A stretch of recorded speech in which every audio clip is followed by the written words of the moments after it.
papuoliau į vietą, apie kurią tai pasvajoti galėjau. Apvalus ežeras su vienu kryžimu. Šitos vietos.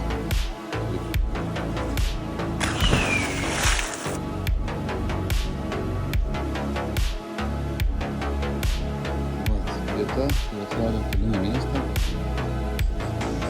Beveik nepaliesta žmonių, o tik neseniai įsileido akis. Vienas namas iki 8 vietų kaina.